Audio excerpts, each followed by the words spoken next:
Shalom Elohim, Bapak Ibu dan teman-teman yang terkasih dalam Tuhan Yesus Kristus. Puji Tuhan kita berjumpa kembali dalam program Kesaksian Iman yang luar biasa ini. Dan terpujilah Tuhan kita Yesus Kristus yang memberkati kita berlimpah-limpah sehingga apapun yang kita kerjakan dibuat Tuhan berhasil. Dan saya berdoa buat Bapak Ibu dan teman-teman semua sehat dalam perlindungan Tuhan yang sempurna dan tentunya berbahagia. Dan hidup menjadi berkat bagi banyak orang. Baik, hari ini kita akan berjumpa dengan Ibu Rusti Kusmiati ya. Beliau seorang TKI yang saat ini berada di Hong Kong. Nah, bagaimana kesaksian Ibu Rusti ini sehingga beliau menjadi murtad? Itu bermula karena beliau hidup dalam kebencian kepada orang Kristen ya, dan keluarganya penuh dengan kuasa gelap. Bapaknya atau keluarganya itu adalah seorang paranormal. Lalu Ibu Surusti ini mempunyai anak buah pada saat bekerja. Kalau dimarahin, kalau ditegur, bawahannya ini selalu tersenyum dan tampaknya tidak pernah cemberut, tidak pernah masam wajahnya, dan tidak pernah marah. Itu membuat Ibu Rusti bingung, dan akhirnya Ibu Rusti tahu bahwa karyawannya ini, anak buahnya ini adalah seorang yang beragama Kristen. Dan dari situ Bu Rusti diberikan traktat Kristen yang ditulis oleh Bapak almarhum Amran Hamri dan Bapak almarhum Yusuf Roni. Dan dari situlah Ibu Rusti mengalami pertobatan, mengalami kasih Kristus, mengenal Kristus, mengenal firman-Nya, dan akhirnya dibaptis. Nah, bagaimana kesaksiannya? Mari kita saksikan bersama-sama. Tuhan memberkati. Saya perkenalkan, nama saya Rustri Kusmiati, umur saya 56 tahun. Saya punya putra 3 dan single parent. Saya waktu kecil, ya seperti anak-anak biasa, kami hidup di desa yang sederhana, orang tua yang sederhana, bukan orang yang kekurangan ya. Ya cukup ya, karena kami sejak kecil, kami cukup makan, walaupun sederhana, dan saya dilimpahi dengan kasih sayang. Walaupun saya anak broken home, karena saya sejak bayi ditinggal ayah saya pada umur saya 2 tahun, ibu saya menikah dengan laki-laki yang lajang, itulah yang jadi ayah saya yang sangat mengasihi saya, sangat sayang sama saya.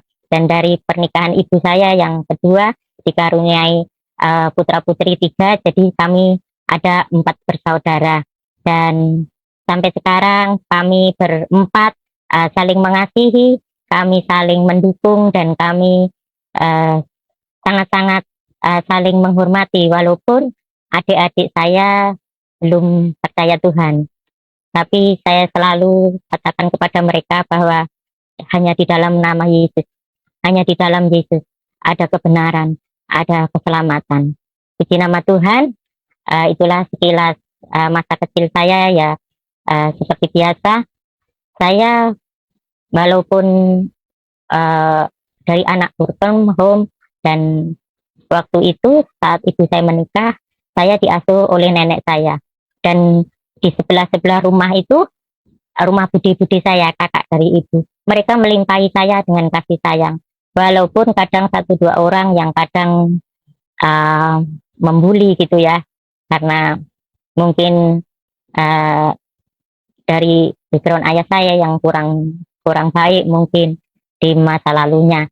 Tapi saya tumbuh besar bukan jadi anak yang minder. Justru saya menjadi anak yang punya prestasi bagus. Walaupun saya tidak sekolah yang tinggi-tinggi, tapi saya di dalam sekolah itu waktu itu adalah yang punya prestasi bagus. Saya ranking 1 terus ya, karena didikan orang tua juga yang tegas dan limpahan kasih sayang dari nenek saya. Saya tumbuh besar bukan jadi anak yang minder, tapi saya menjadi anak yang pemberani. Saya menjadi anak yang tidak pernah mengenal rasa takut.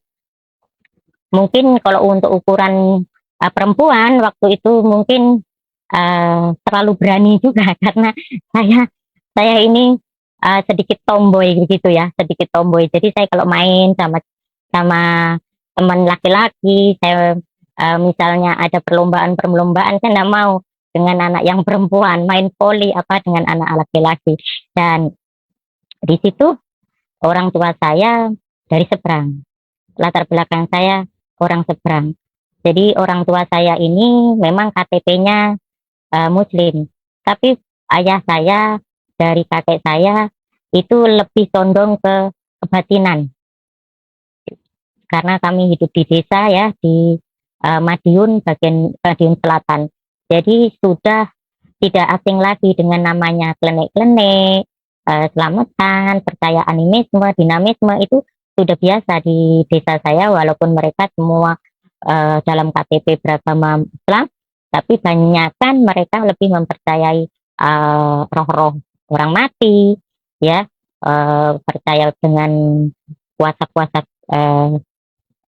kegelapan begitu ya. Kebetulan juga kakek saya dari ayah itu orang yang paling disegani karena dianggap di situ orang yang dituakan, ada cari hari baik, apa mesti mencari kakek saya. Dan saya sejak kecil tidak mau percaya tentang itu, saudara. Saya selalu menentang mitos-mitos yang ada. Misalnya, tidak boleh duduk di bantal, gitu ya. Itu pamali, katanya begitu. Karena kalau duduk di bantal, itu nanti katanya bisulan. Nah, saya ini anaknya kan penasaran. Saya dudukin tuh bantal. Ternyata tidak terjadi. Nanti ada mitos apa lagi? Dikatakan orang-orang tua, dongeng-dongeng orang tua. Saya buktikan itu, saudara. Ternyata tidak ada terjadi. Jadi, saya dari situ saya ini tidak mudah percaya dengan hal-hal itu. Dan dengan tidak ada yang mengajari, justru orang di lingkungan saya pada percaya, tapi saya tidak mau mempercayai itu. Dan berjalannya waktu sudah SD ya, ada guru agama yang mengajarkan. Jadi kami diajarkan bahwa hanya agama Islam yang paling sempurna.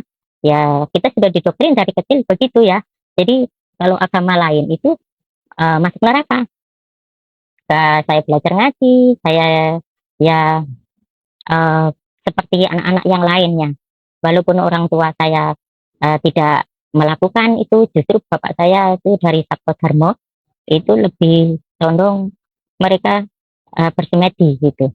Tapi berjalannya waktu saya mencari mencari Tuhan. Saya mencari Tuhan karena orang tua saya tidak ajarkan untuk mencari Tuhan, saudara. Saya berdoa di dalam sembahyang, di dalam sholat itu selalu saya berdoa, Tuhan tunjukkan jalan yang lurus. Tuhan, saya takut masuk neraka. Saya sudah masih kecil tuh saya sudah takut karena guru agama itu kan kalau cerita masuk neraka itu nanti orang dibakar hidup lagi, dibakar hidup lagi, nanti ditusuk, nanti kembali hidup lagi. Jadi mendengar itu waktu kecil wah sangat ngeri sekali ya, sangat sangat ngeri. Jadi kalau mau berbuat dosa itu takut, berbuat dosa takut. Tapi di dalam ketakutan itu hati saya itu ngambang gitu ya, walaupun apa saya jalanin apa yang saya tahu, apa yang saya pelajari itu saya berusaha untuk menjalaninya. Nah, pada singkat cerita, saya mulai remaja ya, karena hidup di desa, waktu itu orang tua dan kebiasaan orang di desa itu kalau sudah anaknya remaja dicarikan jodoh. Tidak ada pacar-pacaran pada zaman saya waktu itu. Nah, saya dijadikan jodoh, saya dijodohkan dengan orang kampung, kebetulan juga yang ngajarin saya ngaji. Tapi saya dalam hati itu berontak, saya belum mau menikah. Saya ingin sekolah waktu itu. Saya ingin sekolah. Cita-cita saya itu dulu ingin menjadi guru. Jadi saya itu idola saya guru. Semua guru jadi idola saya. Sehingga apa yang diajarkan guru itu cepat masuk. Jadi makanya saya menjadi anak yang bisa berprestasi. Karena kalau kita menyukai sesuatu, kita menghormati orang itu, apapun yang beliau katakan kita turuti. Dan itu yang saya lakukan waktu itu. Nah, menginjak remaja, saya ulang lagi, saya dijodohkan, saya berontak. Saya lari dari rumah, saudara. Pada waktu itu saya ingat, jam 3 pagi saya lari ke Surabaya. Saya ada saudara di Surabaya. Nah, di Surabaya itu saya kenal teman orang Chinese waktu itu. Akhirnya kami cerita, kami dikenalan baik, ya baik ya, kami kenalan baik kan. Akhirnya kami pergilah ke Kalimantan karena teman saya ini menjanjikan bahwa saudaranya di Kalimantan ada pekerjaan. Kami ke Kalimantan Timur waktu itu. Kami ke Kalimantan Timur, sampai di Kalimantan Timur, uh, akhirnya saya kerja. Dapat kerja, saya bekerja di toko waktu itu di toko jam. Nah, di daerah Citra Niaga gitu, Kalimantan Timur Samarinda. Saya bekerja sambil saya melamar di suatu perusahaan. Tidak lama, beberapa bulan, lamaran saya diterima. Lamaran saya diterima, di perusahaan itu akhirnya saya interview. Setelah interview diterima, saya di training menjadi operator waktu itu. Nah, padahal yang saya lamar itu bukan perusahaan itu, ternyata saya dipanggil itu di pusatnya. Nah, setelah saya training berapa bulan waktu itu, di training berapa bulan, setelah saya di training sekitar 6 bulan waktu itu, saya dikirim ke perusahaan yang baru dibuka. Akhirnya saya kerja sebagai operator mungkin sekitar 1 tahun waktu itu. Akhirnya saya diangkat menjadi quality control, dan puji Tuhan waktu itu belum percaya Tuhan, saudara. Sudah mulai dewasa ya, saya sudah mulai dewasa.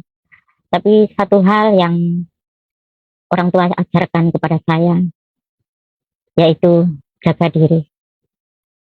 Jaga, orang Jawa bilang, jogonen garingamu nduk ya, nyandi wae, ojo sampai garingamu bocor. Itu tuturnya orang Jawa ya, orang tua saya. Artinya, kamu harus, kalau kita orang Kristen ya, kamu harus jaga kekudusan, kesucianmu, begitu. Nah, itu yang saya pegang betul. Karena apa? Karena kalau seorang perempuan waktu itu sudah tidak suci, bagi saya pribadi sudah seperti sampah saja gitu ya. Saya tidak mau itu terjadi gitu. Jadi walaupun saya jauh dari orang tua, saya dapat teman-teman satu kos yang merokok, yang ada sebagian yang minum alkohol, saya nggak bisa tertarik untuk ikut-ikutan. Walaupun mereka ngerokok di kos saya, tapi saya tidak pernah ikut-ikutan. Dan di situ memang saya pegang teguh, saya tidak mau merokok dan tidak mau saya minum-minum. Saya pegang benar, 5 waktu saya jalankan, dan saya bekerja dipercaya menjadi quality control. Dan di situ saya membawai banyak karyawan, dan sebagai quality control waktu itu saya harus menentukan kualitas barang. Nah, perusahaan saya waktu itu adalah perusahaan yang sahamnya banyak dari pihak asing, sehingga pemilik saham itu, negara-negara pemilik saham itu mengirimkan orang-orangnya. Jadi di perusahaan saya dulu saya kerja banyak di bulenya, dan di situ ya termasuk waktu itu perusahaan yang paling bonafit, mas, di situ yang paling kuat, dan gajinya juga lumayan. Dan tapi waktu itu saya menjadi apa ya, karena saya punya jabatan dan saya ini orangnya tipenya apa adanya, tipe keras, tipe yang tegas.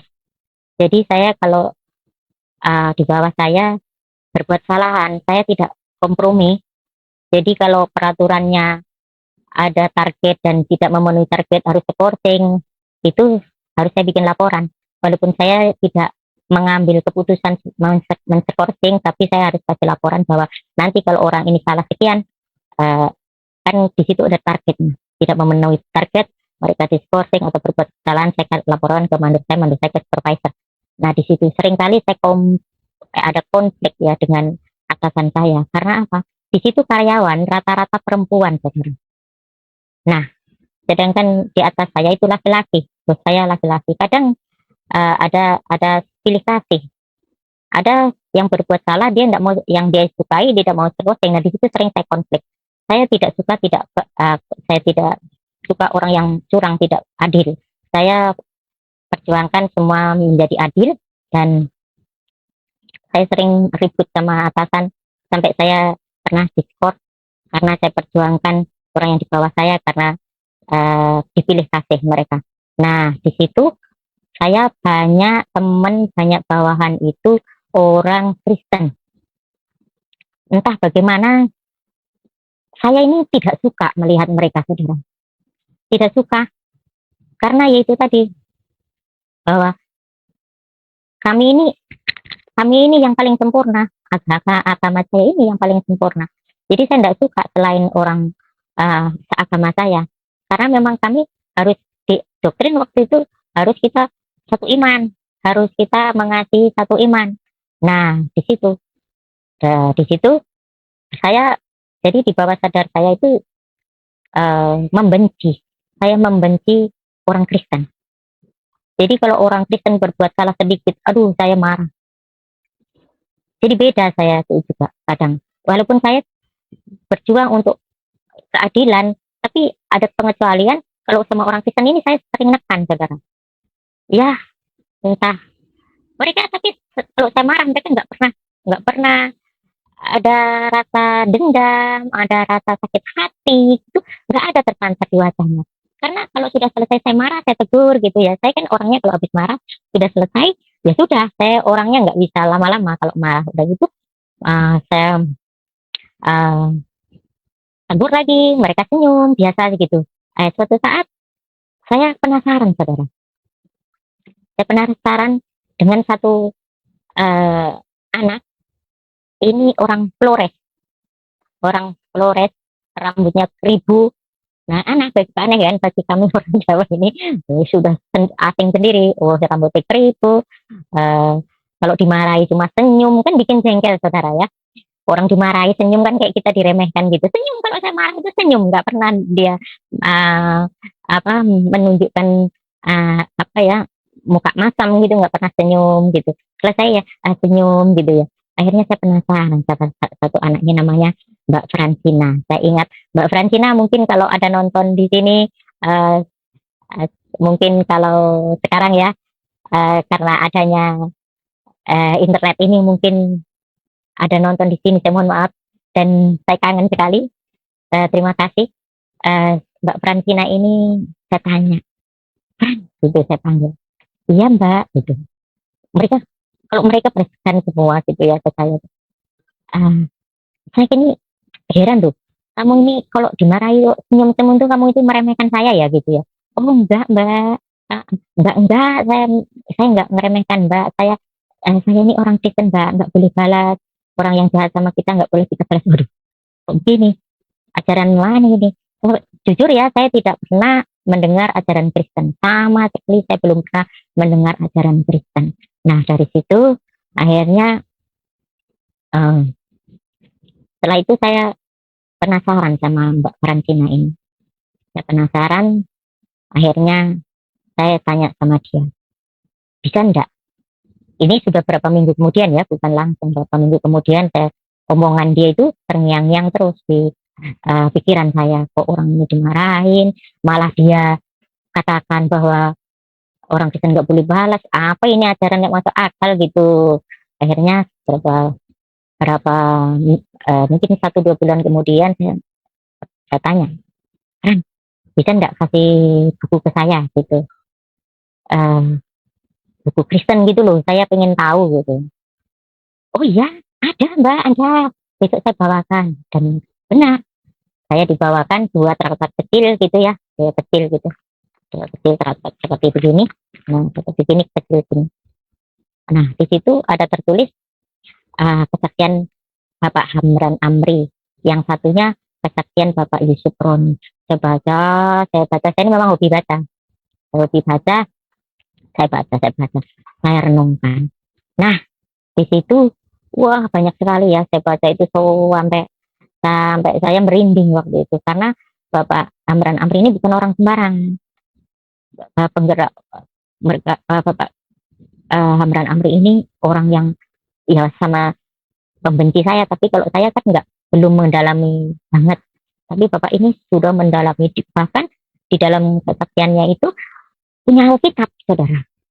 Tapi Alkitabnya itu hanya untuk mencari ayat demi ayat, sepotong-sepotong ingin untuk melemahkan orang Kristen. Jadinya sudah bertahun-tahun dari pengakuan Bapak ini punya Alkitab, tapi dia hanya mengambil ayat demi ayat gitu. Jadi tidak dibaca keseluruhan. Nah, akhirnya Bapak ini singkat cerita menemukan Yohanes 7 ayat di Yohanes 7. Ya. Dan pada hari akhir, yaitu pada puncak perayaan itu, Yesus berdiri dan berseru, "Barang siapa haus, baiklah datang kepadaku dan minum. Barang siapa percaya kepadaku, seperti yang dikatakan oleh kitab suci, dari dalam hatinya akan mengalir aliran-aliran air hidup." Amin. Nah, itu air hidup. Saya ikut bingung. Apa ini air hidup lah, apa? Saya nggak ngerti, saudara. Saya nggak ngerti, semakin nggak ngerti, semakin nggak mengerti. Nah, akhirnya saya berdoa, saudara. Sudah saya baca ini, ya kurang lebihnya antara kesaksian Bapak dua ini ya, dari akhirnya dibandingkan antara Alkitab dengan Al-Quran. Akhirnya Bapak ini mendapat urapan Roh Kudus sendiri yang memimpin. Akhirnya dikatakan bahwa kunci untuk mengerti tentang ajaran Kristen itu hanya dengan kerendahan hati. Nah, ini kerendahan hati. Jadi kalau kita tidak rendah hati, walaupun kita baca Alkitab, kita tidak akan mengerti. Berarti kuncinya kita ikut Tuhan Yesus itu harus rendah hati. Nah, di situ saya bingung. Lah, saya ini kan ya rendah hati, saya ikuti ajaran, saya sholat, ya. Saya akhirnya pada suatu malam, saya shift malam, saudara. Karena di perusahaan itu ada 2 shift. Ada shift malam, 1 minggu, nanti shift pagi, 1 minggu. Saya bekerja 12 jam, karena saya banyak lembur di situ. Nah, di situ akhirnya saya tengah malam, jam 2 itu saya naik ke masjid. Ada di situ musola yang dibangun perusahaan. Akhirnya memang itu sudah kebiasaan, saudara. Saya kalau tiap malam saya masih sembahyang tengah malam begitu, sekitar jam 1 jam 2 begitu. Akhirnya di situ tuh setelah pergumulan saya berdoa apa ya, otomatis pikiran saya sudah apa ya, sejak baca kesaksian itu, lah ini orang yang sudah mendalami sampai dia tahu semua saja akhirnya percaya Tuhan Yesus. Nah, saya ini minta jalan lurus, tapi kok saya suka marah gitu. Tanya pada diri saya suka marah, masih belum bisa mengendalikan diri saya. Akhirnya saya berdoa sama Tuhan tunjukkan jalan yang lurus. Terus itu setiap doa saya, setiap hari 5 waktu, malam ditambah malam, Tuhan tunjukkan jalan yang lurus. Tapi damai sejahtera itu tidak ada, masih suka masih suka emosi. Walaupun emosi saya itu positif ya, maksudnya dalam hal mendidik orang, tapi kadang kan bikin orang sakit hati gitu ya. Akhirnya pada suatu malam itu saya benar-benar seperti bimbang, hati saya ini bimbang. Nah, setelah saya sholat tahajud, itu namanya sholat tahajud, pas saya rukuk kan 2 rakaat. Nah, saya sudah pas rukuk itu kita pegang lutut gitu ya, pas kita rukuk gitu, saya ini menghadap ke lantai, kok saya dapat visual di dinding itu terang benderang begitu, saudara. Padahal saya waktu itu cuma saya sendiri, nggak ada orang lain. Kok terang benderang gitu, otomatis saya kan penasaran gitu ya, udah begini ya, kok ada kan, jadi cahayanya kelihatan gitu. Akhirnya saya begini, saya nggak ngeliat sesuatu wajah, nggak ada, cuma terang, sinarnya itu mantul itu seperti membawa damai yang luar biasa, saudara. Jadi saya nggak bisa melukiskan betapa ademnya saya waktu itu, seperti siram air gitu. kesiram air. Aduh, pokoknya seperti ada sinar kemuliaan. Kalau orang Kristen sekarang, kita yang sudah tahu, kita sinar kemuliaan Allah itu luar biasa yang terjadi waktu itu. Setelah itu saya kayak orang, saya lemas, saudara. Saya lemas, saya langsung bersimpuh waktu itu, bersimpuh. Saya tidak neruskan. Apa ini ya yang Tuhan tunjukkan, karena sebelumnya itu saya selalu berdoa, Tuhan tunjukkan jalan yang lurus. Kalau memang Yesus itu Tuhan, tunjukkan sama saya. Saya ini orang kayak jadi Thomas, minta minta minta bukti, saudara. Tunjukkan sama saya kalau Yesus itu Tuhan. Rupanya Tuhan tunjukkan saat saya mencari Dia. Tuhan itu mencari orang-orang yang remuk hatinya, memang benar. Ya, akhirnya sejak itu saya lepas terus saya kembali bekerja. Saya temuin Mbak Francina ini waktu itu malam minggu, saudara, pas malam minggu. Kemudian saya ngomong sama Mbak Francina ini, tolong bawa saya ke gereja. Lah, ganti dia yang kasih setengah mati, saudara. Karena tahu ya, tapi waktu itu tidak sekencang sekarang, saudara, tidak seradikal sekarang. Jadi walaupun orang beda agama waktu itu masih saling menghargai, itu sangat toleransinya masih tinggi waktu itu, saling menghargai. Jadi Mbak, apa nggak salah begitu? Iya, saya ceritakan sama Mbak Francina begini. Akhirnya paginya kami selesai bekerja jam 7, kami pulang, kami jalan. Saya tahu Mbak Francina ini akhirnya cerita, saya ini sebenarnya abang saya pendeta, tapi pendeta apa ini? Ibadahnya bukan hari Minggu, begitu. Akhirnya kami jalan-jalan, ada suatu gereja Pantekosta di situ, kami masuk berdua ini, masuk. Wah, saya masuk itu pas pujian luar biasa, saudara. Wah, pujian luar biasa. Jadi saya, wah, seperti beda gitu ya, atmosfernya itu beda. Ada damai begitu. Oh, rasanya itu kita yang luar biasa ya. Biasa ya orang Pentekosta kalau kalau memuji Tuhan kan dengan semangat gitu. Karena saya dengar firman Tuhan, saya belum mengerti, saudara. Waktu itu apa firman Tuhan yang disampaikan tuh ya nggak belum bisa mencerna, saudara. Nah, saya belum bisa mencerna. Saya baca dikasih Alkitab, tapi saya nggak ngerti. Nah, selesai ibadah, saya disuruh ngisi formulir. Saya isi agama saya Islam gitu. Akhirnya ternyata anak hamba Tuhan itu tanya ke saya, duh, kok Islam masuk ke gereja? Iya, saya mau masuk Kristen gitu. Loh, kenapa? Saya ceritakan. Tapi biasa orang kan takut begitu ya, takut. Akhirnya ya oke lah, gitu, cuma oke lah gitu. Jadi nggak ada fellowship zaman itu, tidak seperti sekarang. Kalau seperti sekarang kita dimintain nomor HP, dilanjutkan fellowship kan begitu. Kalau pada waktu itu nggak ada HP, saudara. Kita masih nggak bisa hubungan seperti sekarang mudah ini. Makanya bersyukur ya bagi yang kaum milenial sekarang yang sudah ada HP yang mudah, semua bisa diakses ya. Ya, gunakan waktunya untuk mencari kebenaran Tuhan. Nah, di situ akhirnya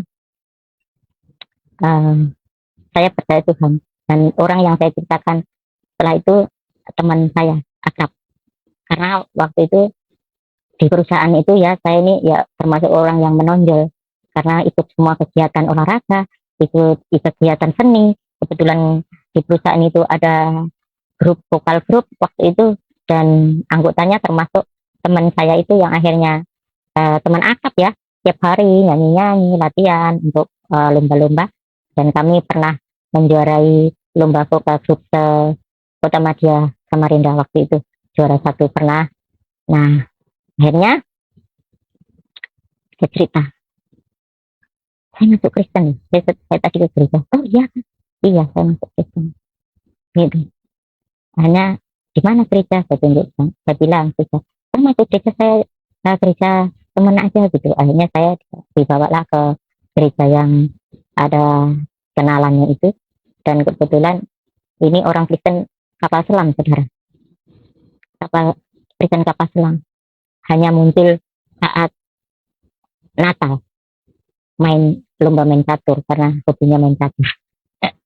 Nah, dari situ kami akhirnya masuk ke gereja dan kami dikenalkan dengan hamba Tuhan. Akhirnya saya dilayani, dan di gereja itu sebelum dibaptis harus tahu dulu firman Tuhan, dasar-dasar firman Tuhan. Kenapa? Dasar-dasar apa arti dibaptis, untuk apa percaya Tuhan Yesus. Nah, waktu itu pertama saya dilayani, saudara. Saya dilayani itu dari kitab Kejadian dulu. Dibukakan kitab Kejadian pada mulanya ini. Saya bilang sama Pak Pendeta itu, ternyata sama ya, begini. Tapi yang bedanya itu menjelimet gitu, saudara. Wah, kok kita tuh orang Kristen gitu, bahasa Indonesia ya, jadi bisa jelas gitu. Jadi Bapak Pendeta itu ngomong, kami buka Alkitab, jadi dibukakan. Nah, di situ tuh, bahwa di situ kita ini diciptakan seturut gambarnya. Dan di situ saya merasakan damai yang luar biasa. Saya diajarkan Bapak Pendeta itu tentang firman Tuhan. Walau waktu itu saya belum mengerti benar. Saya kadang menentang, saudara. Menentang karena ada kalau ada yang tidak sesuai dengan ajaran kami dulu, saya tentang. Akhirnya Bapak Pendeta ini dibukakan di dalam Yohanes 14 ayat 6. Akulah jalan kebenaran dan hidup. Ya, kata Yesus kepadanya, akulah jalan kebenaran dan hidup. Tidak ada seorang pun datang kepada Bapa kalau tidak melalui aku. Di situ saya mulai mengerti, saudara, bahwa jalan ke surga hanya di dalam nama Tuhan Yesus. Akhirnya saya ditanya sama Bapak Pendeta, apakah ada, waktu itu pelepasan, ada sesi pelepasan, saudara, sebelum dibaptis. Saya ditanya, dibacakan Galatia 5, tentang perbuatan daging dan perbuatan roh. Nah, saya ditanya, apa pernah melakukan ini. Akhirnya saya ini dibawain banyak jimat, saudara, sama orang tua, karena orang tua takut anaknya waktu itu ya sudah di Kalimantan ya, maaf, saya sudah di Kalimantan, saya surat-suratan sama orang tua, jadi orang tua saya tahu saya di Kalimantan. Akhirnya saya sempat cuti juga pulang. Akhirnya saya dibawa jimat-jimat, saudara, supaya kebal lah, supaya tidak diganggu orang. Ya, namanya orang tua, anaknya perempuan jauh, takut diganggu orang. Akhirnya saya cerita sama Bapak Pendeta, saya ceritakan, saya dibawa orang tua saya ini, saya cerita semua. Jadi waktu itu seperti saya ditelanjangi gitu ya. Saya, kalau bisa bawa jimat-jimat itu tidak berkenan kepada Tuhan, semua saya serahkan. Akhirnya didoakan, dibakar sama Bapak Pendeta. Dan saya ingat waktu itu yang melayani Bapak Yunus Bang. Mungkin sekarang nggak tahu di mana. Saya berterima kasih yang memilih saya untuk mengenal Tuhan Yesus, Bapak Yunus Bang, dari WPPI Malang. Nah, di situ setelah itu saya dibaptis. Setelah dibaptis, ya, kami yang teman akrab saya ini ngajak nikah saya. Akhirnya tidak berapa bulan ya. Setelah itu kami menikah, dan menikah tanpa orang tua, saudara. Kami di perantauan karena waktu sama-sama kerja, suami saya juga satu grup kerja di bagian kimia, saya di perusahaan sebelahnya, begitu, satu grup gitu. Dan waktu itu akhirnya kami menikah ya, singkat cerita, kami dilayani pranikah, kami menikah, dan kami diberkati di gereja, dan kami juga menikah secara catatan sipil waktu itu. Dan kami hidup bahagia dengan putra putri 3 anak. Singkat cerita, kami dikaruniai 3 anak dengan hidup yang sederhana ya. Tapi setelah saya menikah, saya hamil, saya resign karena waktu itu pertimbangan saya ingin fokus ke anak. Saya ingin merawat anak sendiri. Eh, Waktu itu pertimbangan saya begitu, dan setelah anak saya lahir yang pertama, eh, saya juga ada usaha. Saya usaha karena jiwa saya ini jiwa jiwa bisnis, saudara, sebenarnya. Saya buka toko waktu itu di pasar kecil di daerah Mangku Palas waktu itu. Kalau orang yang tahun-tahun 89 di sana, ya, 89 90 sampai 97 di situ, itu pasti kenal saya itu di daerah Mangku Palas. Nah, di situ Tuhan berkati, dan pas terakhir dia ujian itu datang saat tahun 97 mulai krisis di Indonesia. Waktu itu dolar dari 2.600 satu dolar menjadi sampai puluhan ribu waktu itu. Otomatis imbasnya ke perusahaan itu, dan perusahaan menawarkan ke karyawan pengurangan karyawan waktu itu, pengunduran diri dengan pesangon yang seperti di PHK. Dan suami saya waktu itu ditawari perusahaan lain untuk bekerja, karena suami saya di situ juga sebagai kimia yang bisa dibilang banyak pengalamannya. Akhirnya setelah mengundurkan diri, perusahaan yang nawari itu ternyata pilot juga karena krisis, nggak jadi bangun perusahaan baru. Pada waktu itu dijanjikan jabatan begini. Nah, itu setelah dapat pesangon itu, saya ingat tahun 97 ya, mertua saya meninggal gitu. Tiket dari harga 1.500 jadi 3.500 waktu itu, Kalimantan ke Medan itu waktu itu. Dan suami saya harus berangkat ke Medan karena orang tua kami meninggal, bapak meninggal. Nah, setelah itu tidak pulang ke Kalimantan, cari kerja ke, waktu itu sempat kerja di perusahaan Flur Daniel di Newmont, Nusa Tenggara Barat. Nah, di situ beberapa bulan kemudian saya persiapan, waktu itu saya putuskan untuk balik kampung saja, karena saya pikir suami sudah tidak kembali ke Kalimantan. Saya pikir lebih dekat pulang ke Jawa. Saya usaha di Jawa, saya toko juga tertutup. Akhirnya barang-barang saya jual, ada sedikit tanah saya jual. Saya dari Kalimantan waktu itu, singkat cerita, sama anak tiga saya kembali ke Jawa. Bayangin, saudara, saya ini seperti orang linglung. Baju saya nggak bisa ngemasi waktu itu, baju saya nggak bisa ngemas. Jadi yang ngemas baju saya itu jemaat, saudara. Karena hamba Tuhan seperti orang tua saya sendiri ya waktu itu. Jadi semua datang ngemas barang itu, saudara. Akhirnya kami berangkat diantar sama jemaat. Saya kembali ke Jawa waktu itu tahun 98 bawa anak tiga, saya pulang ke kampung. Saya pikir di kampung lebih enak gitu, buka toko di kampung. Ternyata di Jawa juga lebih sulit, saudara, lebih sulit. Tapi waktu itu suami saya masih bekerja di Newmont, di perusahaan tambang emas di Newmont, mungkin saudara tahu, yang di daerah Bima itu. Dan saya pernah juga waktu itu liburan ya ke sana, saudara. Saya ke sana, dan setelah itu kontraknya habis, saudara. Kontrak habis, akhirnya suami saya balik ke Madiun, dan akhirnya kami ambil kesepakatan karena waktu itu cari kerja ya susah, saudara, untuk laki-laki karena krisis. Dan suami saya sudah merasa pernah punya jabatan, jadi gengsi dia cari kerja sembarangan, saudara. Akhirnya kami sepakat, saya mau bekerja jadi PKW saja ya, 2 tahun saja untuk cari modal. Akhirnya kami diskusi bersama-sama, karena suami saya ini orang yang tanggung jawab, orang yang penyayang, saudara. Nggak pernah saya mengalami hal-hal selama rumah tangga, mengalami hal-hal yang tidak baik, nggak pernah.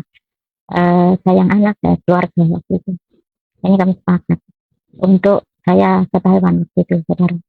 Nah, akhirnya saya daftar jadi PKW waktu itu ke Taiwan dengan persetujuan suami, dan suami juga tanda tangan waktu itu.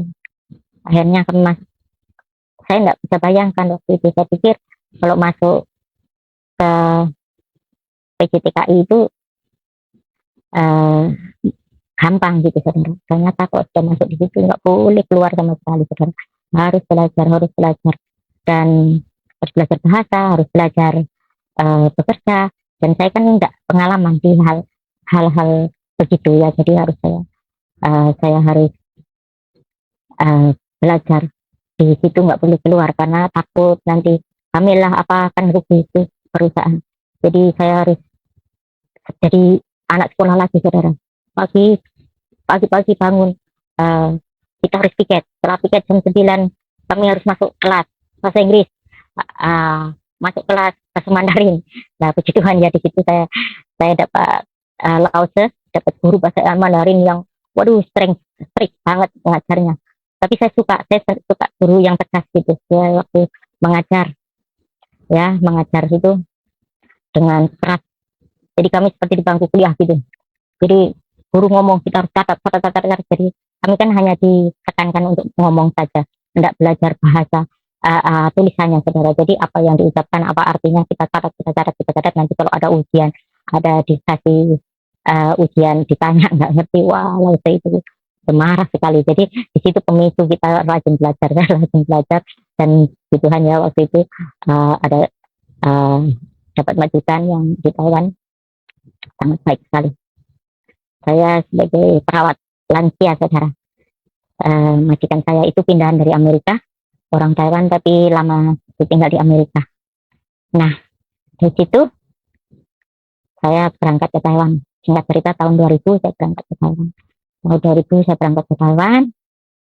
Sampai di sana saya dapat majikan yang penyembah berhala, animisme, ateis, nggak percaya Tuhan, tapi dia percaya roh-roh orang mati. Jadi setiap pagi itu sembayangnya dia pada bakar dupa, dia baca kitab kecil begitu sampai dupanya itu mati saudara. Itu katanya dari kepercayaan dari Jepang begitu. Dan itu saya menjaga lansia yang setengah stres gitu ya saudara, stres gitu ya. Kalau saya mau suntik dia karena dia diabetes, saya harus suntik insulin, itu bisa dicakarnya ya karena kuat sekali itu.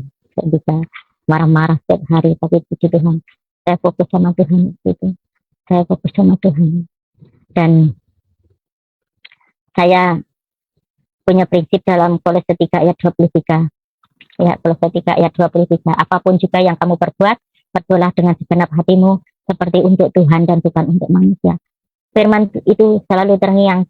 Kalau saya lagi lelah, lagi stres, itu masalah pekerjaan. Kadang kalau orang bualak begitu kan kita kadang juga mau emosi, saudara. Tapi di situ saya selalu diingatkan firman Tuhan. Saya selalu diingatkan firman Tuhan. Dan saya itu kalau bekerja, saudara, saya ini suara saya jelek, tapi hobi saya nyanyi. Nah, dan setiap hari itu saya nyanyi, saudara. Saya nyanyi memuji Tuhan ya, bukan nyanyian duniawi. Sambil apa saja saya menyanyi. Dan waktu itu sampai saya di Taiwan 1 minggu, saudara. Wah, saya itu dicoba mungkin ya. Kalau bahasanya dites gitu. Ada uang begini di kamar itu. Di kamar itu ada uang segitu. Tapi saya tidak peduli. Karena saya sudah tahu firman Tuhan. Saya tidak akan mengingini milik orang lain. Saya biarin saja. Nah, 1 bulan kemudian begitu lagi. Saya kesal. Saya telepon ke saya. Karena bos saya di kantor. Kenapa ini ada uang? Selalu ada uang. Sudah 2 kali ini ada uang. Kalau hilang ini bagaimana? Bos saya perempuan jawabnya. Aduh maaf saya lupa. Padahal nggak mungkin ya naruh uang begitu banyak di rumah ya. Karena orang Chinese nggak mungkin naruh uang itu di rumah, di bank. Jadi setelah itu nggak ada lagi. Dan sejak itu saudara, percaya luar biasa kepada saya, apapun di rumah itu ya, mulai dari belanja, saya urus anaknya, Jadi tanpa disuruh, padahal job saya itu jaga mamahnya saja sebenarnya. Tapi saya sebagai ibu, saya tidak tega anak-anak itu berangkat sekolah sendiri. Tapi sana mandiri, saudara. Anak itu berangkat sendiri, tapi saya nggak tega gitu, saya antar. Saya setiap hari menyanyi, saya setiap hari memuji Tuhan, saya, sambil bekerja saya memuji Tuhan. Jadi dari situ stres itu hilang. Makanya ketika saya mengalami kanan, saya kembalinya ke firman Tuhan. Saya tidak mau cerita ke siapa-siapa. Waktu itu juga nggak ada HP, ya nggak ada apa, nggak punya HP. Ya mau ngabari ke rumah. Memang saya dibebaskan sama majikan saya untuk telepon lewat telepon rumah. Tapi saya sebagai orang yang tahu tata krama, ya nggak mungkin saya pakai telepon orang selama-lama. Paling kalau ada penting saja itu baru saya telepon gitu ya. Saya telepon dan banyak banyak banyak saya berdoa di situ. Saya menghadapi ama ini ya, majikan saya sangat baik, sangat sangat baik. Bahkan saya belum pernah temuin orang setulus mereka. Jadi saya setiap hari, saudara, saya bawa dalam doa. Saya tangisin mereka, orang setulus mereka belum mengenal Tuhan. Nanti kalau mati kemana? Saya pikiran saya sampai jauh begitu ya, padahal tidak ada hubungan apa-apa. Tapi saya rindu ya, saya ini mengenal Tuhan seperti saya gitu ya. Ada keajaiban di rumah itu, ada mujizat Tuhan dinyatakan di rumah itu. Saya berdoa karena saya berdoa terus menerus. Saya bahkan nangis, saya berdoa ya. Dan 2 tahun waktu itu ya, saya 2 tahunan, 2 tahun lebih lah. Itu majikan saya ternyata sakit kanker tulangnya kambuh, saudara. Jadi lututnya itu seperti ada bisul begitu. Itu kambuhan. Ternyata sudah pernah dioperasi, itu tumbuh lagi, dan kankernya itu bukan kanker jinak, kanker yang paling ganas itu, kanker tulang. Nah di situ mulai panik, majikan saya mulai panik dan mulai ke alternatif ya, karena mereka orang duniawi, sehingga mereka cari pengobatan yang lewat feng lah, apa yang sampai feng datang, ini harus menghadap, ini harus dipindah, ini harus direnovasi, begini begitu. Aduh, sampai habis uang pun nggak ada sembuhnya. Akhirnya adiknya juga kebetulan dokter, dia bilang, kok ini harus dioperasi secepatnya kok, kalau enggak nanti berbahaya. Lah majikan saya ini masih mikir-mikir. 3 bulan kemudian diambil keputusan untuk amputasi. Ternyata kanker itu sudah naik ke paru-paru. Akhirnya pas diamputasi, setelah diamputasi, aduh sangat menderita sekali, saudara. Saya harus jaga 2 orang, ganti jaga 2 orang. Setiap hari saya titipin begitu ya. Tapi majikan saya benar-benar orang yang luar biasa tulisnya. Orang yang, aduh, mungkin saya belum pernah ya saya temuin orang sebaik mereka itu, suami istri. Selama saya di sana ya 3 tahun, nggak pernah namanya ribut, nggak pernah saya dengar ngomong kasar, nggak pernah sama sekali. Luar biasa suami istri ini.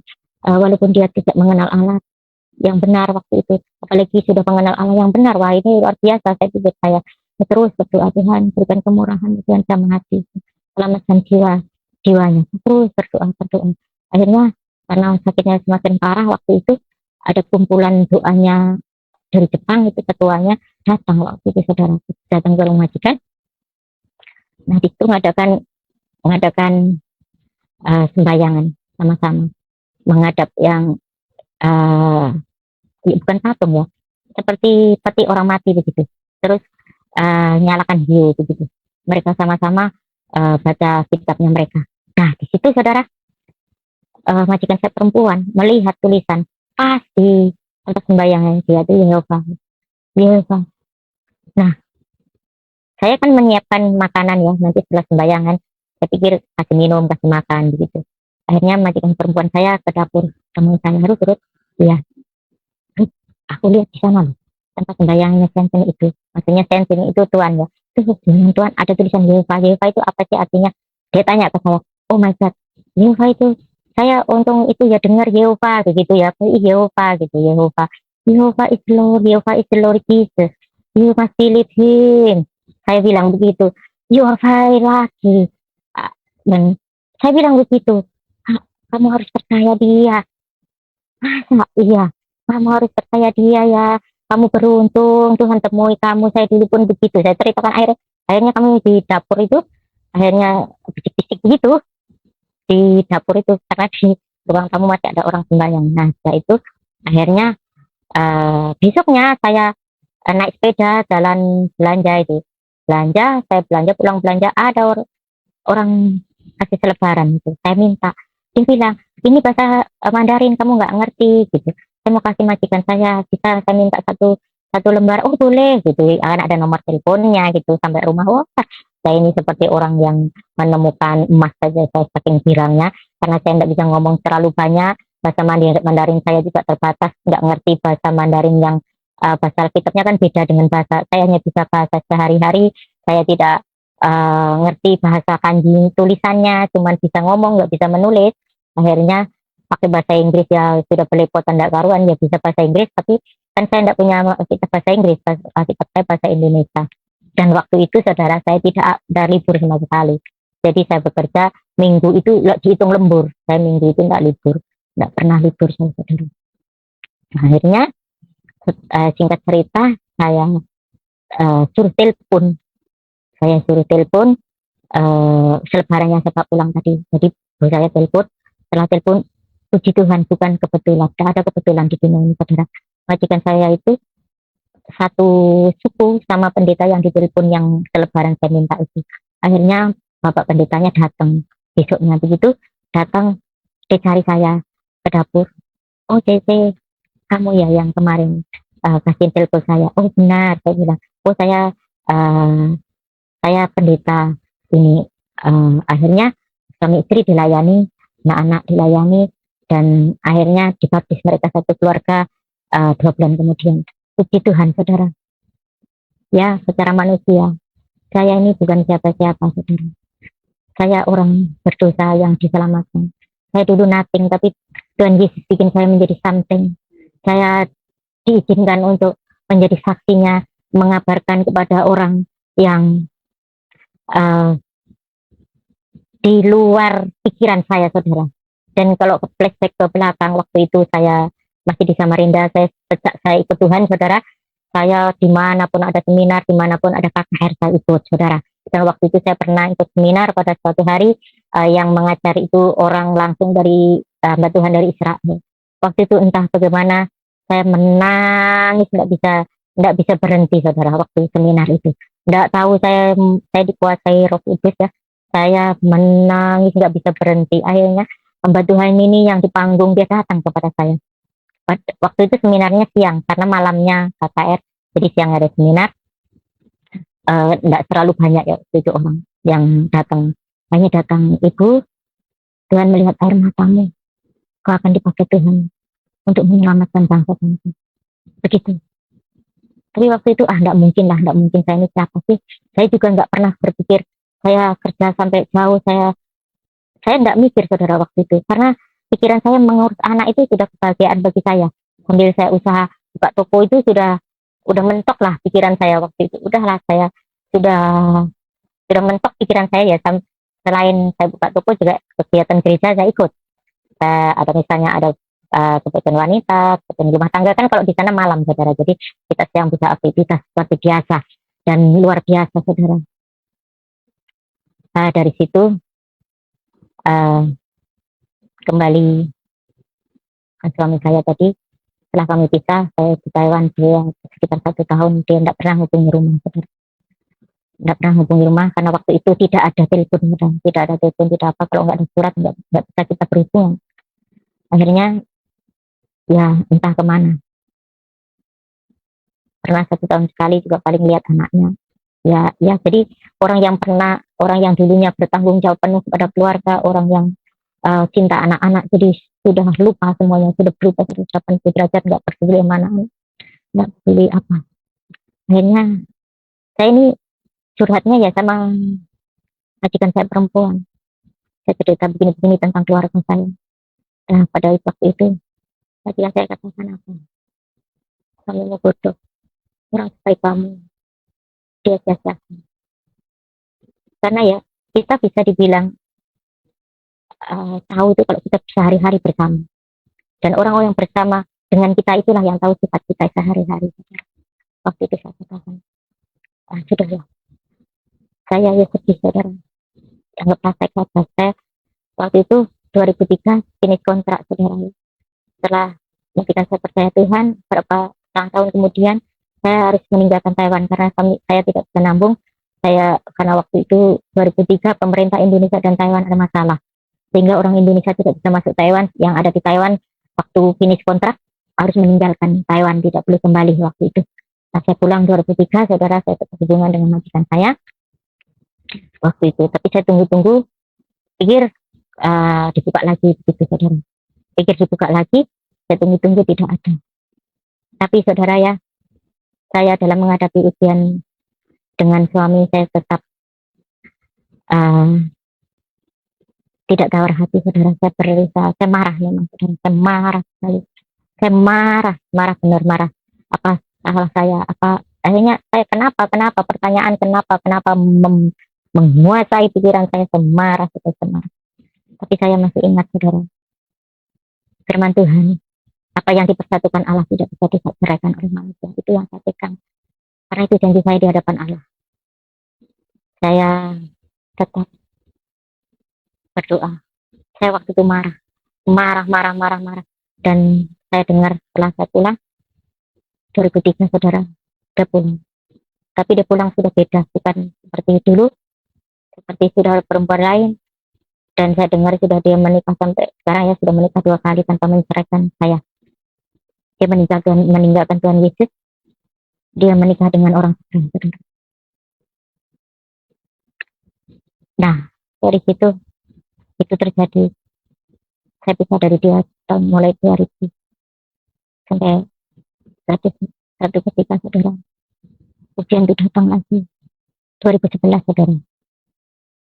Waktu itu sempat ya, saya 2003 saya di rumah ya, 2005 saya proses lagi ke Hong Kong, 2004 saya proses ke Hong Kong karena saya harus hidupi anak 3. Waktu itu saya ingin anak-anak saya sekolah,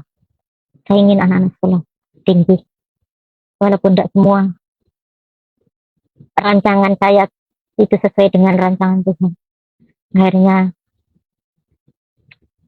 2005 singkat cerita saya ke Hong Kong.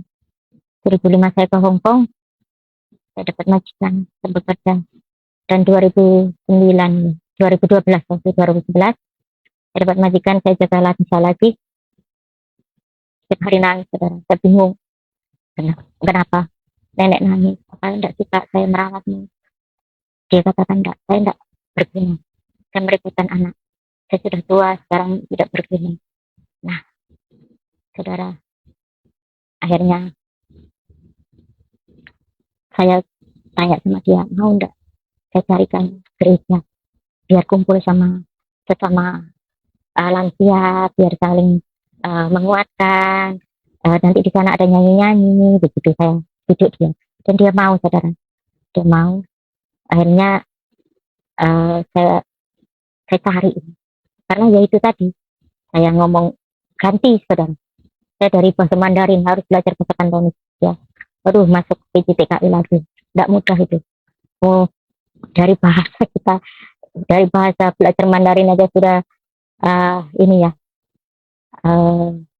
Sudah harus umur sudah 30-an ke atas. Waktu itu kan sudah beda penangkapannya ya, daya ingat kita. Akhirnya harus belajar Kantonis lagi. Tapi puji Tuhan, guru-guru saya itu menyayangi saya jadi belajar itu dengan enjoy begitu. Akhirnya saya masuk Hong Kong, saya bekerja di Hong Kong, saya dapat lagi nenek yang merasa tidak berguna hidupnya. Akhirnya saya harus pergi ke gereja lokal orang Hong Kong. Ya, kebetulan saya sudah bahasa sudah ini, saya tanya, apakah ini gereja? Iya, betul gereja. Nenek saya selalu menangis, merasa tidak berguna, bisakah saya ajak kemari? Oh, silakan. Di sini juga ada elderly center. Bisa nanti datang ya, setiap hari Selasa nanti datang. Nah, akhirnya saya bawa ke situ, nenek saya bergaul sama mereka dan adaptasi sama mereka, saudara ya.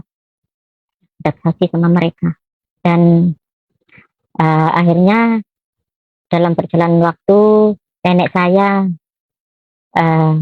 percaya Tuhan, dan percaya Tuhan itu penghiburan saya saat 2011, saudara. 2011 putri saya kecelakaan. motornya tabrakan tunggal saudara. Waktu itu akhirnya harus dioperasi, kakinya patah. Setelah dioperasi dia justru tidak sadar. Itu saya rasanya hancur saudara. Hancur sehancur-hancurnya. Karena apa?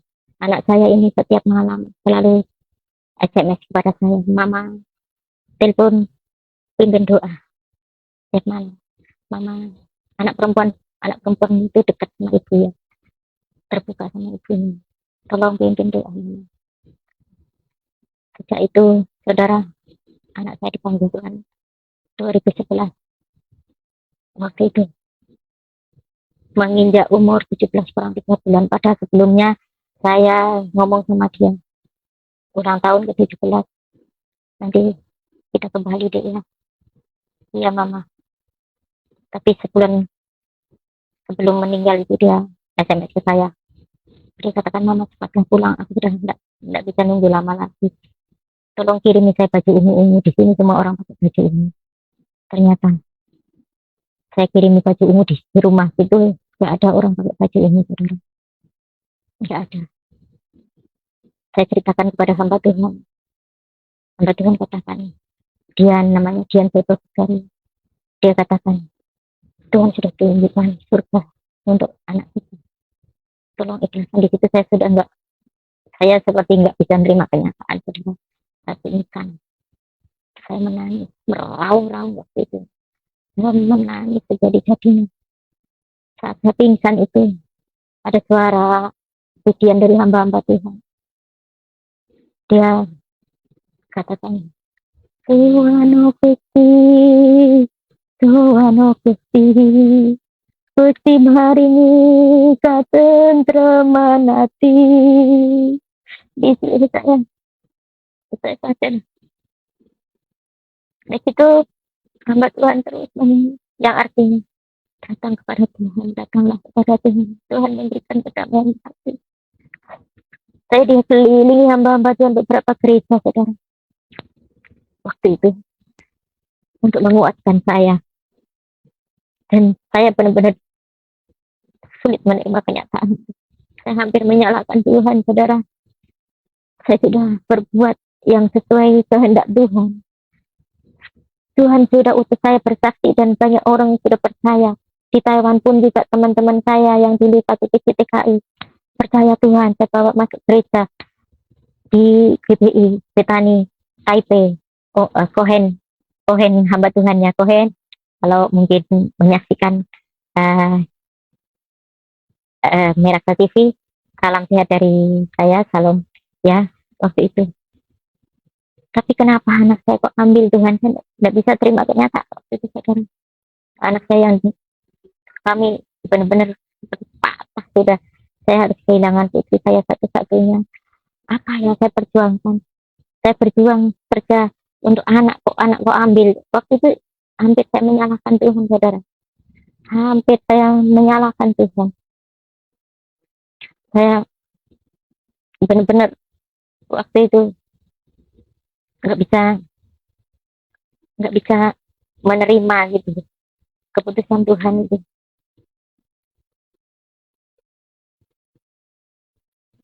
Jadi saya benar-benar rasanya itu hampir meninggalkan Tuhan. Saya menyalahkan diri saya sendiri, apa saya tidak layak, apa salah saya. Jadi pertanyaan apa dan kenapa, nggak ada jawabannya waktu itu. Akhirnya saya jatuh, saudara. Saya pernah minum. Kalau saya libur di taman minum. Yang biasanya ke gereja, saya di taman duduk sama teman-teman minum. Tapi itulah, kita kok di dalam Tuhan, saudara. Kita jatuh, tapi Tuhan tidak membiarkan kita jatuh tergeletak. Dan firman Tuhan dalam Amsal 4 ayat 23 terngiang-ngiang lagi. Saya setiap berbuat salah, saudara. Firman Tuhan itu terngiang-ngiang. Saya bermimpi seperti saya dibawa ke suatu lembah yang kelam sekali. Saya teriak-teriak, tidak ada yang menolong. Setelah saya panggil Yesus, Yesus, Yesus, Yesus, seperti ada tangan yang mengangkat saya kembali. Saudara, nggak lama itulah saya ya. Saya akhirnya diingatkan kembali dalam Amsal 3 ayat 23 itu, Amsal 4 ayat 23, jagalah hatimu, ya, jagalah hatimu dengan segala kewaspadaan, karena dari situlah terpancar kehidupan.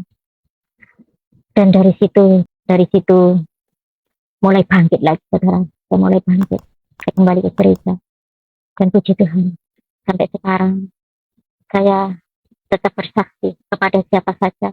Dan waktu selesai ibadah, waktu itu ada seminar, lari-lari, saudara. Jadi selesai ibadah ada seminar, saya ikut seminar, saudara. Ada kursus ini, saya ikut kursus ini. Dan saya kebetulan juga ada keahlian dalam refleksi. Di sini ada seminar wirausaha di mana-mana ya, ada BUMN yang kerjasama di sini, bank-bank BUMN yang mengadakan seminar-seminar keuangan, seminar wirausaha untuk PMI, untuk menyiapkan skill-skill mereka ya. Jadi dibentuklah kelompok-kelompok belajar kami ini yang punya skill, saya punya skill di salon. Akhirnya kami berbagi ilmu kepada mereka sambil bersaksi dengan kebaikan Tuhan. Itulah saya ini saya ke sana kemari, mungkin saya ini ya, ada yang suka juga, ada yang tidak suka. Saya selalu cerita. Di sini baru saya merasakan, saudara. Kenapa? Saya tinggalkan, saya harus jadi single parent. Ternyata, saudara, setelah sekarang saya sadari, saya bisa bersaksi lewat itu. Saya bersaksi kepada orang lain, bisa menguatkan orang lain, saudara, lewat kisah hidup saya ini, saudara. Saya ditinggalkan suami hampir 22 tahun ya.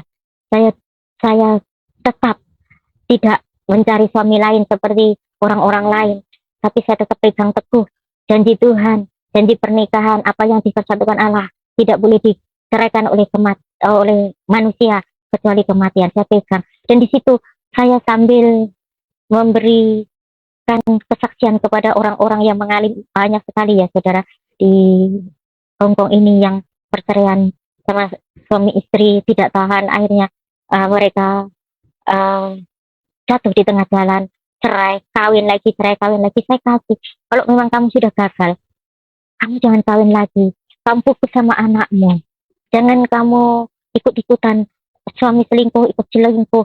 Kamu harus pandang anak-anakmu, fokus sama anak-anakmu. Contohlah saya ini, dan puji Tuhan anak saya yang nomor 2, yang laki-laki, sudah setelah lulus university sudah bekerja sampai sekarang. Mereka sudah mandiri di Jakarta berdua, dan saya sebagai ibu bahagia sekali hanya mensupport anak-anak saya. Dan melalui kegagalan hidup saya, ternyata Tuhan tidak menjadikan saya terpuruk, saudara. Tuhan beri kemampuan, mujizatnya luar biasa Tuhan nyatakan. Kalau bukan karena Tuhan Yesus, kalau saya tidak kenal Tuhan Yesus, mungkin saya sudah hancur-hancuran seperti mereka. Kawin cerai, tidak karu-karuan, saudara. Tapi sangat luar biasa. Saya selalu ingat firman Tuhan bahwa kita tidak boleh seperti orang dunia lagi, saudara ya. Kita tidak boleh seperti orang dunia lagi. Memang kita dahulu hamba dosa, saudara ya. Roma 6 ayat 17 sampai 18 ya, yang berani mengatakan itu.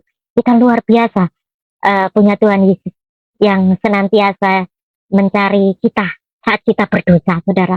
Saya bukan orang yang mulus, saudara. Saya juga pernah jatuh, tapi Tuhan selalu mencari saya, mengangkat saya, dan luar biasa ya kasih Tuhan itu di dalam kehidupan saya. Dan orang tua saya juga, saya ya lupa, waktu masih di Kalimantan, saya pasti 2 tahun setahun sekali saya pulang, saudara. Saya kok pulang, saya bersyukuran, saya undang orang kampung. Bapak saya ini orang desa juga, di desa itu undang orang kampung tuh, dan saya undang hamba Tuhan, saya undang pendeta untuk mimpin syukuran itu. Dan puji Tuhan, saya kembali ke Kalimantan, saya serahkan kepada hamba Tuhan untuk melayani orang tua saya. Dan puji Tuhan, waktu itu orang tua saya sudah suami istri dibaptis, bapak ibu saya dibaptis, kan adik-adik saya waktu itu masih kecil, ikut sekolah minggu. Tapi dalam perjalanan waktu, karena jauh juga dari gereja, saudara, kami ke gereja itu sekitar 7 kilo. Jadi waktu itu ya nggak ada kendaraan mungkin. Jadi waktu itu kalau nggak dijemput ya nggak bisa ke gereja. Lama-lama jadi kendor gitu saudara. Dan adik saya kembali lagi ke seberang karena nggak nggak ada yang nggak ada yang mengarahkan lagi saudara. Dan itulah yang menjadi PR saya. Saya terus berdoa, saya terus serahkan kepada Tuhan, saya tangisi untuk mereka juga berbalik untuk menerima kebenaran dan menjadi umat Tuhan yang benar. Dan saya waktu itu 2018 ibu saya sakit keras, masuk rumah sakit, nggak bisa bicara, nggak bisa buka mata saudara. Adik saya telepon saya, ikhlaskan ibu. Saya nggak bisa ikhlas saudara. Saya langsung ngomong sama bos saya yang sekarang ini.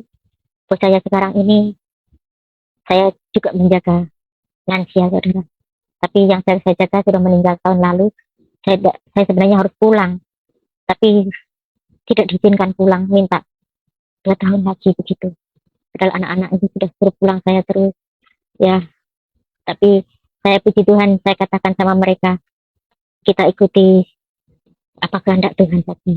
Mama kalau Tuhan izinkan di sini sambil pelayanan, ya kita akan bisa video call, ketemu dalam video call. Kalaupun mama pulang, kalian berdua di Jakarta, mama di Madiun juga jarang ketemu. Saya bilang begitu saudara, untuk menghibur anak-anak. Dan puji Tuhan, anak-anak saya anak yang manis, anak yang sangat menghormati mamahnya dan menyayangi mamahnya. Itulah kebahagiaan yang luar biasa dari Tuhan kepada saya. Dan saya sini luar biasa. Saya merasakan damai sukacita luar biasa.